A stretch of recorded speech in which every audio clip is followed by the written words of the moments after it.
Alrighty, so this is a quick little video idea someone recommended to me to kind of talk about each boss and what if I think it's going to be an Arms or Fury kind of thing.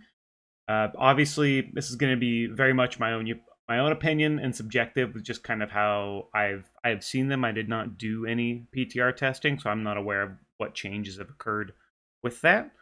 Uh, but I think it might be a fun little thing. And let's just go into it. Go into it quick. I still have my lunch to eat before server comes up, and we start slamming Mythic Plus. So let's do that real quick. Let's have a little fun with that.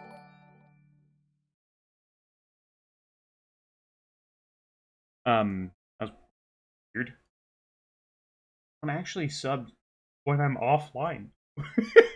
Whoa. Okay. All right. Anyway, so first boss, Gnarl Root. If you go through the boss, there is a big damage amp phase. The damage amp phase starts at about 140 to 150, maybe depending on how long it takes, maybe even closer to 2 minutes. If anything, you can throw all of your cooldowns at the start, and then once that burn phase happens, save it for that. From these are the mythic POVs of the fight, so you can see there will be a bunch of ads spawning. These ads, you will probably be running the AoE build with Fury, most likely. If you're doing it this early, you might not even have the tier set. So in my previous video, I have a no tier set that'll work just fine for this as well. But you have a bunch of different ads. They all spawn. It goes into a big damage phase. This is realistically, if I had to guess, a Fury fight. I would personally see it as, just because of the amount of ads, the burst phase that matches up with our bigger burst window, and there's no real necessity to like build execute specifically, which is what Arms is special at. So this is probably going to be a Fury fight. You've already seen most of the fight, bunch of ads. Odin's Fury is going to do a ton of damage here. So I think that's probably what will be played. Next we have Mythic Ignar the Cruel. This is a purely single target fight.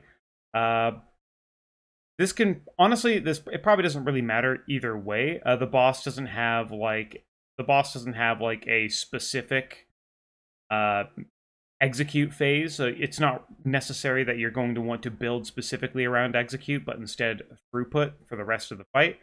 One thing I'm unaware of is whether or not this phase 1 phase 2 transition, I think it's on timers where you go between soaking, where is it?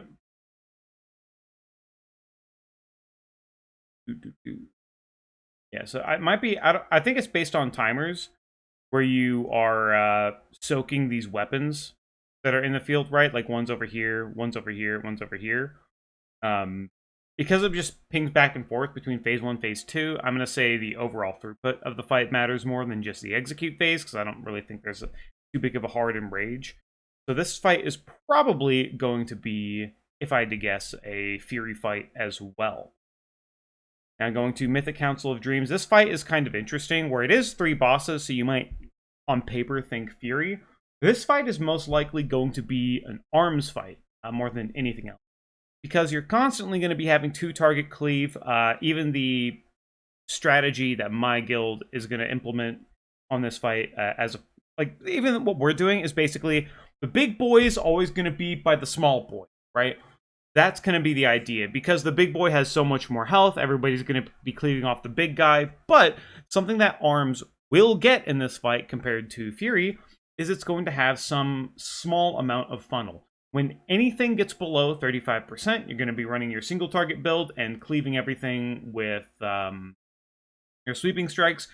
You're going to be, I would recommend using a mouse over macro for your execute. Most of your damage is going to be pumped into the big boy, most likely, but depending on whoever you're fighting, you're going to be able to mouse over execute the second target, funneling most of your damage into the main target. What I mean by that is, whenever you execute, you're obviously putting on Executor's Precision, which is a 50% increase to your Mortal Strike.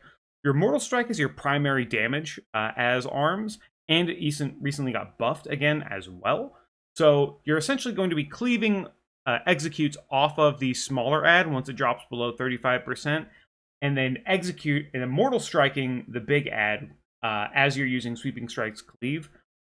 But because you're basically going to be looking at almost 2 targets most of the time, this looks like an arms fight to me. I did mention before that I'm not sure how well arms is going to perform because of how Fury kind of wants a little bit of different stats. But because of the design, arms will probably do better here anyway. So Mythic Council Dreams is looking like a arms fight to me. 2 target cleave, potential slight amount of funnel by execute cleaving off 1 target, immortal striking the other. And that's where we're at. Heroic Naimu. This fight, obviously melee are here. They're doing their thing. They're soaking seeds. I think Max said that there's a mythic flower, that red flower that melee will have to soak. This little grass pattern here. So this little grass pattern, what this does is normally when you walk across the wall, it makes it so you take damage and put a dot on yourself. But if you're within this grass pattern, you can cross the wall without doing that to yourself. But this fight is essentially 2 phases. You have the main phase, and then you have the phase where you go and you kill an ad. Kill the ad over here, then you come back and you do the main phase. Kill the ad, main phase mad, main phase. Because of this, it's going to be essentially single target the whole time. I think Fury will probably do well as Fury is actually generally a little tankier than arms in most situations, and that being the case, a little extra dot damage Fury will do better with. This pulsing AoE, Fury will probably be a little more tankier on. And with how single target builds are for arms currently, arms also has a bit of difficulty dealing, right one. I don't remember my exact thought on it, but Fury will be tankier for this fight, and because there's not a specific execute phase, you're just going to keep doing back and forth. You want to be as tanky as possible, as reliable as possible. It's most likely going to be a Fury fight, right? Mythic Bull across. This one is interesting. This can be, I think this can be your potential third boss, depending on which direction you go. This fight is, once again, you're probably going to want to be tanky. I think this is going to be a Fury fight. This is a burn boss. You'll get to the end of the phase, and you'll be wanting to burn the boss down. Depending on how tuning is, you'll get to here, and the boss will be slamming everybody while you're trying to live and kill him, right? But even just getting here doesn't matter that much, because in Arms vs. Fury, Arms is basically kind of built around a specific execute phase. And because of that, your overall throughput of the fight, because it's based on about a 5-minute timer, Fury is going to do a little more overall throughput just throughout the entire fight. And I think that'll help it get to that 35% faster. And while you will probably do more damage in the 35%, there are other classes and other specs in the raid that are also doing bonus damage in that 35%. So getting it to that faster by playing Fury instead of Arms, I think will be more important. Here we have Laradar. For this fight, you'll see there is a single target, the roots that when you breath on them and kill. Most of the time, the range are probably going to be killing these dryads. You might be able to get a little bit of cleave on them, but realistically, you're probably going to be sitting single target. Like if you see these, see if we can get a POV ads coming in.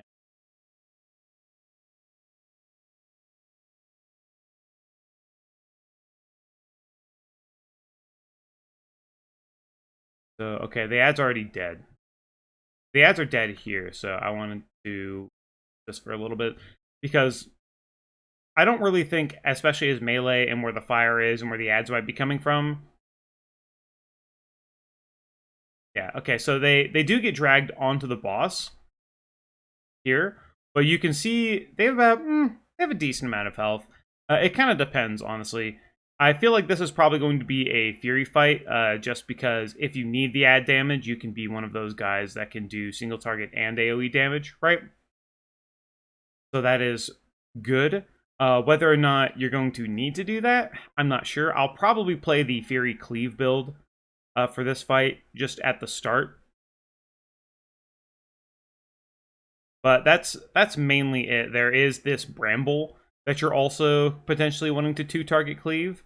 One thing that is interesting to think about, though, with this fight, as it's potentially an arms fight, is towards the when the boss hits, I think, 45, but it's down to 30. It's actually down to 35%, so execute phase. It starts to do a big channel, and it does. And you normally want to have the room cleaned up a little more than this, but it's going to essentially go into a big burn execute phase. You see it here. So because the last phase of this boss is, and I don't think you can get rid of the fire anymore. After a certain point on this phase, I'm not 100% sure of that, so take that with a grain of salt. But because of that, this fight might actually turn into. This fight might be more arms-centric, because any fight that has an execute phase that's towards the end of the fight, eventually, I think the room just gets smaller and eventually you burn to death. So it is a DPS check. You know, the more I think about it, the more this is probably going to be an arms fight, just because you can control this room as much as you want before 40%. But the moment you're out, yeah, you can see just more fire, more fire. You can't clear it, more fire. So because the most important part of this phase is going to be the execute, the 35% or less part, yeah, I actually think this is probably going to be an arms fight. This does feel like it's going to be an arms fight, just because that last execute phase matters, right? It matters more than the rest of the fight. The rest of the fight, you can take your time and control it. But here, you need to do damage before you run out of room. So, there is a note that this boss actually does have, like, this boss has bombs that do a ton of damage in this phase as well. So, I don't think arms will be too weak to deal with it, but Fury will probably have a nicer time dealing with it. It's kind of hard. It could honestly go either way. It could really honestly go either way.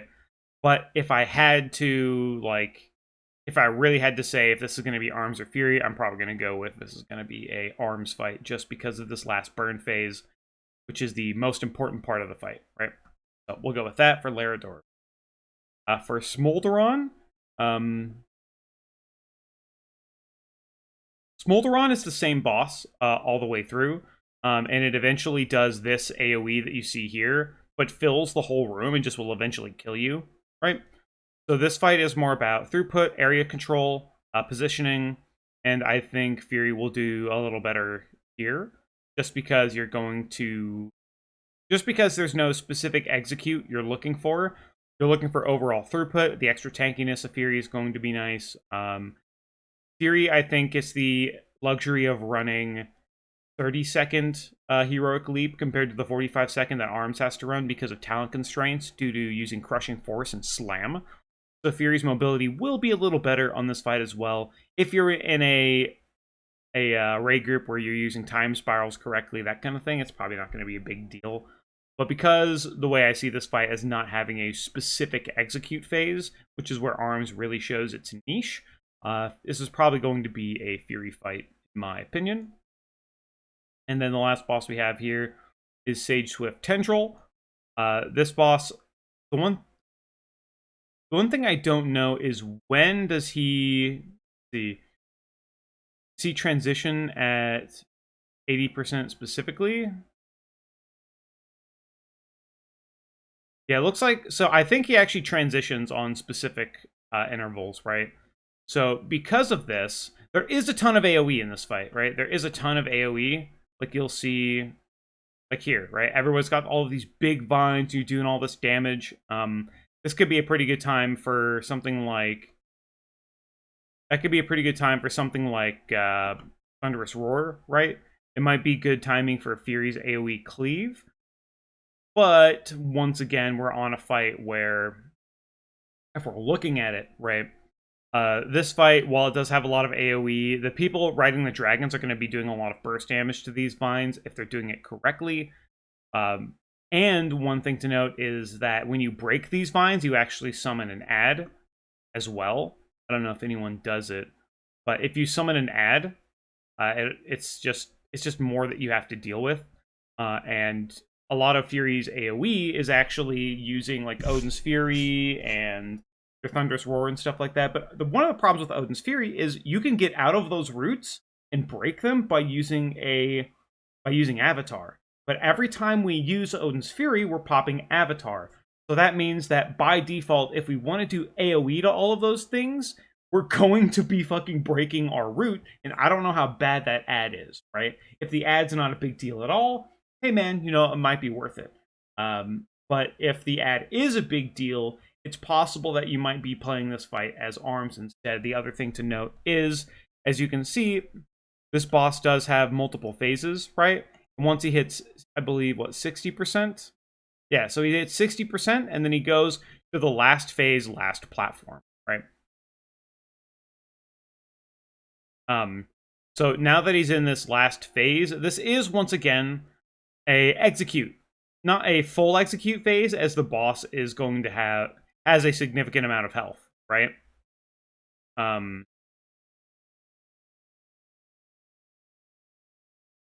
Because he is 60% all the way to kill here. But it's hard to say. I think Fury can do well on this fight. If the ad's not that big of a deal and you can Odin's Fury all those vines, I think it'll be decent. But one thing that from the other phases that is here is you'll notice that these lava pools on the third platform, that's the last platform, right? So these lava pools aren't going away, which means that this phase from 60 to 0 is limited. That might mean that because you're only needing to do 25% of the boss's health to get to that execute phase, arms might be pretty good here if the focus is really on the execute. But it is possible as well, if that ad's not going to be a big deal by breaking the vine with Odin's Fury, that you're going to be able to want the throughput to get to that 35% mark again, and the fact that you want that extra AoE. One of ARMS' biggest downfalls is, like I've said before, it does not have the ability to do good AoE and good single target. It just doesn't have that in its kit. It can do AoE or single target. It doesn't really do well at either of them. Or it doesn't do well doing both in the same encounter, right? Which is another thing that poses a somewhat problem to it in Mythic Plus as well. So this fight kind of depends. The other thing too as well is this Supernova Shield is something that needs to be bursted down with the damage bonus you get through, and obviously you're not going to be executing any of these as well. So it's honestly kind of a toss-up. It's kind of hard to say if the last phase, the rest of the phases are fine and you actually just need a little more in your last phase to kill the boss quicker. In this last phase, it has potential to being an arms fight just because of that. But it also could just be totally fine as a Fury fight based on the amount of AoE and having a little more general tankiness as well. So this one is more of a toss-up than everything else that I've seen, right? For Fyrakk, we don't know what the fight looks like. There have been some speculations. They said that there's maybe some 2-target cleave, a tree.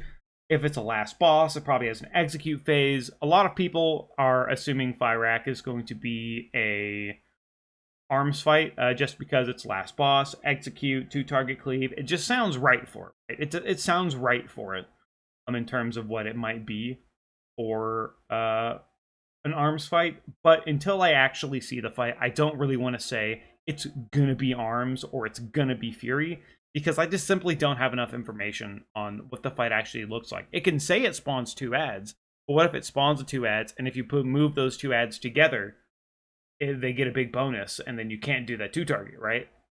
So I think it'll be it's kind of up in the air whether or not Fyrakk is arms or Fury, but most people are kind of leaning towards arms at the moment. Anyway, also, I should do a small shout out. This is Hopeful. I believe he is from Instant Dollars. He put up this POV. Max used his POV in a lot in his video as well. So I don't like using other people's content without actually saying who they are. Max did say this was Hopeful as well. I don't know whether or not he said he asked him for permission previously or before. I'm not sure. But if for some reason, Mr. Hopeful, you want me to take this down because you don't want me to use your content, let me know. I will do that, right? But other than that, this is from Hopeful. He is here. You can find him here. Alrighty. Well, that actually took a little longer than I was expecting, but that was fun. That was fun. Hopefully, you guys get some insight or thoughts, or hopefully, you guys liked it. I don't really know what to say. So, yeah. I'm gonna eat my lunch, get ready for Mythic Plus, and have a good goddamn day. New patch, new content. Yeah, man. Peace.